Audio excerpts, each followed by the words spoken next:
Di dalam film-film apa saja itu selalu mengatakan, oh Sang Buddha, saya minta selamat.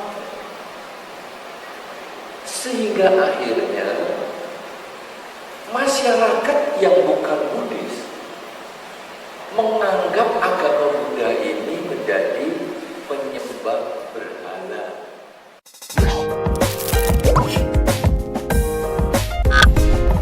Memang ada beberapa masalah tentang doa di dalam agama Buddha.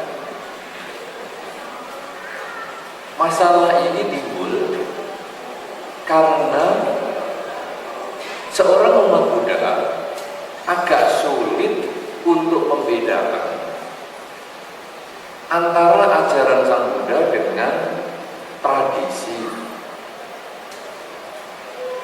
Anda tentu sudah biasa di dalam masyarakat untuk berdoa sesuai dengan yang diajarkan orang tua. Contoh misalnya, sejak dulu orang tua kalau mengajari sembahyang selalu mengatakan, ayo minta pipingan. Bahkan ke kuburan waktu cengbeng sekalipun orang tua mengatakan minta pipingan. Sehingga banyak anak kecil mengatakan, saya belum suka kopi, saya minta tempean saja. Tetapi orang tua mengatakan, nah itu bukan kopi. Sehingga bagi perempuan yang bernama Poppy mengatakan, saya minta apa lagi? Karena nama saya sudah Poppy. Tetapi itu intinya adalah bahwa orang tua mengajarkan kepada anaknya untuk meminta. Sehingga akhirnya seorang umat Buddha berhadapan dengan patung Sang Buddha atau patung apa saja, kebiasaan memintanya ini masih timbul.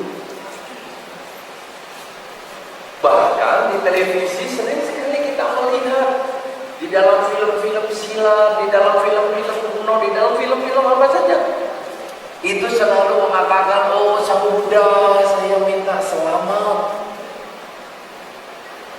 Sehingga akhirnya masyarakat yang bukan Buddhis menganggap agama Buddha ini menjadi penyembah berhala. Apakah itu penyembah berhala? Yaitu orang yang meminta kepada sesuatu sesembahan seperti batu, pohon, gunung, dan umat Buddha melakukan itu karena tradisi. Kenapa demikian? Karena sembahyang pada Sang Buddha, pada arca Sang Buddha, ini tidak timbul pada saat Sang Buddha ada. Lalu apa yang dilakukan pada saat Sang Buddha masih hidup?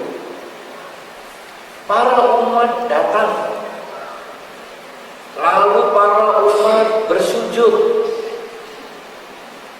bernamaskara, paikui. Lalu para umat mendengar ceramah Sang Buddha, lalu selesai bersujud kembali, lalu pulang. Kenapa perlu bersujud? Karena persujudan ini merupakan tradisi di India. Sudah merupakan hal yang biasa di India kalau kita bertemu dengan orang yang lebih kita hormati, kemudian kita bersujud. Karena Sang Buddha dianggap orang yang dihormati, kemudian datang bersujud, lalu Sang Buddha ceramah. Selesai ceramah, kemudian Sang Buddha sebagai orang yang dihormati ketika akan pamit, mereka bersujud lagi 3 kali. Kebiasaan ini berlanjut bertahun-tahun.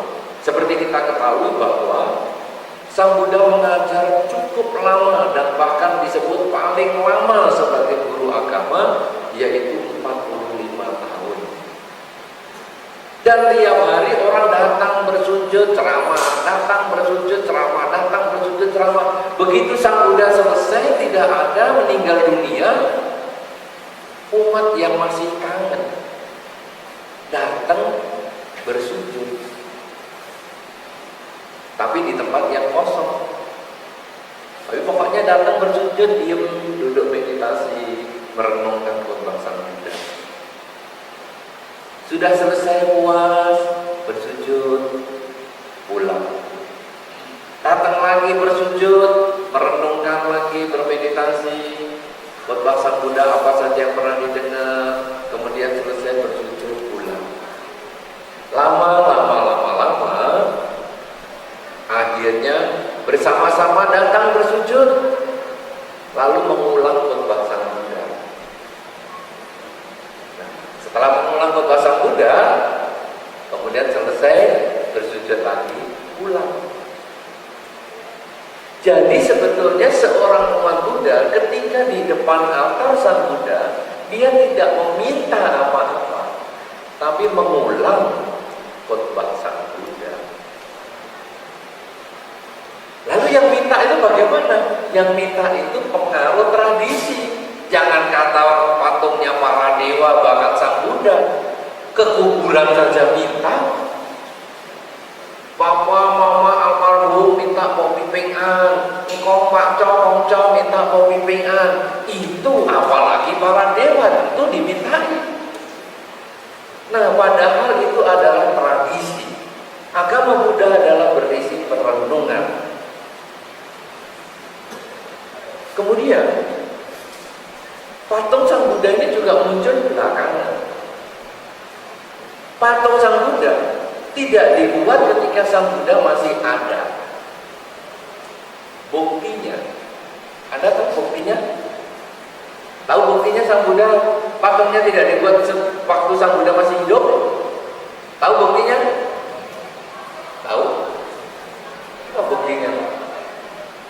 Buktinya patung Sang Buddha mukanya tidak sama. Contoh, ini Sang Buddha bukan? Sang Buddha atau bukan? Sang Buddha atau bukan? Sang Buddha atau bukan? Hah? Ya. Ya, sepertinya tidak tahu Sang Buddha. Cuma karena pakai Pak Buddha, saya pikir wah, apa Yosef ya? Karena biasanya itu, tapi karena Yosef biasanya sama Om Itoku sama biasanya juga ada Sang Buddha itu loh, ya. Tapi ini saya kira Sang Buddha yaitu Buddha pertama. Nah, saudara-saudara, patung Sang Buddha dalam versi ini, silakan. Patung Sang Buddha dalam versi ini adalah patung Sang Buddha versi Tiongkok. Kalau Anda melihat wajahnya, saya yakin tidak timbul kesan Sang Buddha orang India. Padahal Anda tahu kan, Sang Buddha berasal dari India, ya kan? Tapi Anda ada kesan orang India? Ada? Tidak ada. Kemudian kalau Anda pergi ke Borobudur, yang menjadi simbol agama Buddha di Indonesia, patung Buddhanya beda lagi. Apakah itu juga kayak orang India? Tidak juga. Kalau Anda pergi ke Thailand, patung Buddhanya lain lagi. Apakah juga kayak orang India? Tidak juga. Kalau Anda pergi ke India, patung Buddhanya lain lagi. Anda pergi ke Sri Lanka, lain lagi. Ke Burma,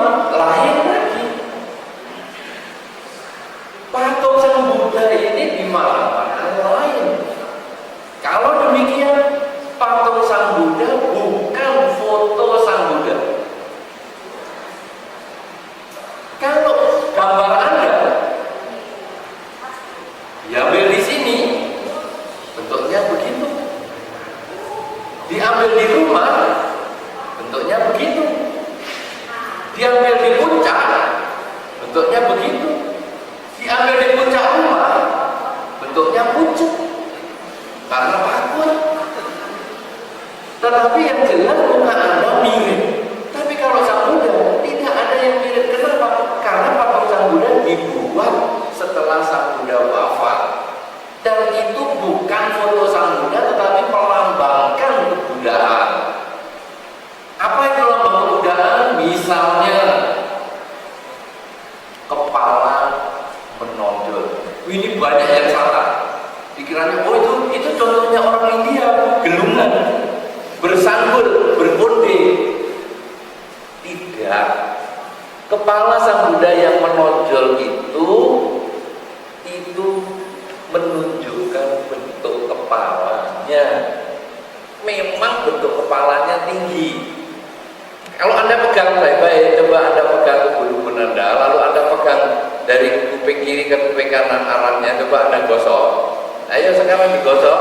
Bagi wanita yang berjambul ya nggak usah digosok. Ke arah kuping kiri kanan ya, ke arah kuping kiri kanan. Anda akan melihat ada sesuatu yang menonjol di situ. Ada terasa menonjol. Nah, Sang Buddha menonjol sekali, sehingga digambarkan sampai seperti bergelung. Itu melambangkan kemampuan meditasi yang hebat. Aslinya begitu atau tidak? Tidak ada yang pernah tahu. Tetapi itu melambangkan kemampuan meditasi yang bagus. Kemudian di atas tonjolan itu ada yang mengkilap. Ya, kelihatan dari bawah. Kelihatan dari bawah kan? Ada yang mengkilap di atas itu. Itu adalah melambangkan api. Kenapa? Karena wajah Sang Buddha dikatakan bercahaya. Kalau patung kan gambarkan cahaya kan susah. Lalu digambarkan di puncak kepala itu ada apinya. Jadi sebetulnya sekali lagi gambar atau patung Sang Buddha itu hanya melambangkan kebudayaan. Lalu telinga yang panjang. Telinga yang panjang adalah lambang kebudayaan juga. Ada yang umurnya panjang, kebijaksanaan, sebagainya. Ya, kemudian leher bergaris 3, itu jelas sekali lehernya bergaris 3. Itu lambang kebijaksanaan. Jadi Anda kalau melihat patung Sang Buddha itu sebetulnya lambang kebudayaan itu sendiri, tetapi bukan foto Sang Buddha. Sehingga ketika Anda datang bersujud, itu sebetulnya seolah-olah bersujud kepada Sang Buddha. Kemudian pada saat Anda di depan Sang Buddha, Anda bukan meminta kepada Sang Buddha. Kalau meminta itu adalah tradisi, tetapi kita mengulang khotbah Sang Buddha. Karena itu kalau di sini kemudian ada kebiasaan seminggu 2 kali membaca sutra-sutra. Ya, ada tuh King di sini ya. Saya sudah tanya sama suhu juga, ada King dan sebagainya. Kenapa? Karena memang itulah yang dilakukan. Mengulang khotbah Sang Buddha. Apa sih yang dulu diomong? Dulu ngomongnya pakai bahasa Mandarin, tidak, itu sudah diterjemahkan. Tapi intinya sama, karena itu namanya barang terjemahan. Ya, jadi apalagi kalau Anda bisa mengerti isinya, itu jauh lebih bagus. Karena itu adalah khotbah Sang Buddha. Siapa yang biasa nyamking di sini? Siapa yang biasa nyamking di sini? Tidak ada. Sudah. Oh, sudah banyak ya. Ngerti artinya kan? Ngerti artinya kan? Belum ngerti artinya, harus ngerti. Ya, nanti lain kesempatan baca, terjemahannya dibaca. Kalau memang tidak bisa ngerti karena itu bahasa Mandarin yang tinggi filsafatnya, baca terjemahannya. Karena yang penting adalah mengerti artinya untuk kemudian kita praktekkan di dalam kehidupan sehari-hari. Itu kuncinya. Nah, sekarang orang mengatakan, loh, saya sekarang punya permintaan, saya kepingin berdoa menurut tradisi saya. Dulu kan saya juga kepingin, saya pengen minta rezeki, saya pengen minta panjang umur, saya pengen enteng jodoh, saya pengen ini, saya pengen itu. Apa bisa saya meminta? Di dalam Dharma, secara tradisi, kalau kita mau mendapatkan sesuatu, maka kita harus menanam sesuatu. Kalau Anda ingin mendapatkan bunga yang berwarna merah, maka Anda harus menanam bibit bunga yang sejenis. Kalau Anda ingin bunga yang berwarna kuning, tanamlah bibit bunga yang juga berwarna kuning. Anda tidak akan mendapatkan bunga berwarna kuning ketika Anda menanam bibit yang berwarna merah.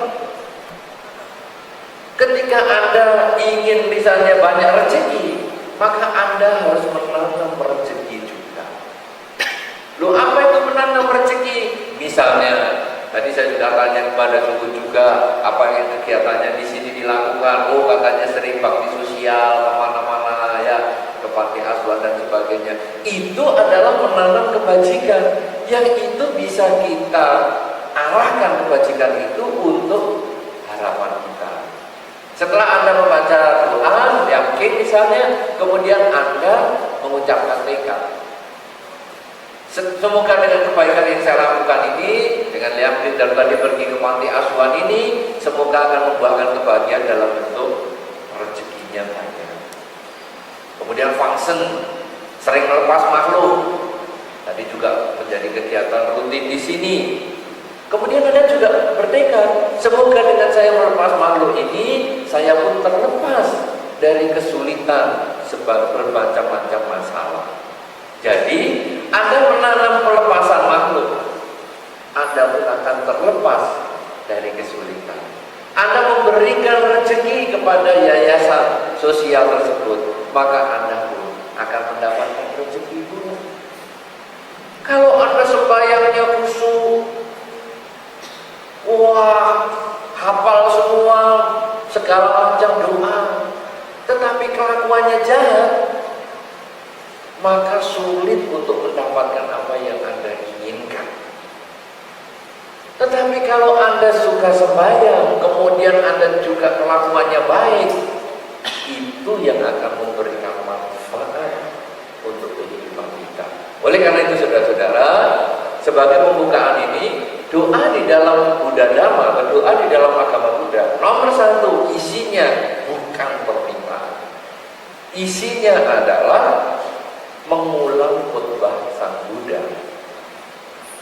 Nomor dua, doa di dalam agama Buddha yang mengulang khutbah Sang Buddha itu adalah untuk mendorong kita melakukan perbuatan baik sesuai dengan yang diarahkan oleh Sang Buddha dari yang sedang kita baca tadi.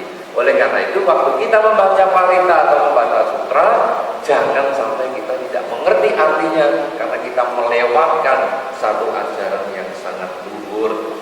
Nomor tiga, kalau kita mempunyai keinginan, maka berbuatlah kebajikan terlebih dahulu, kemudian kita mengarahkan kebajikan itu dengan tekad, semoga dengan kebaikan yang saya lakukan ini akan membuahkan kebahagiaan dalam bentuk seperti yang saya harapkan. Dengan cara seperti itu, maka kita sesungguhnya sudah menjalani doa menurut agama Buddha. Ya, nah ini sebagai awal. Tentu saya mengharapkan pertanyaan-pertanyaan dari Anda yang mungkin akan membantu untuk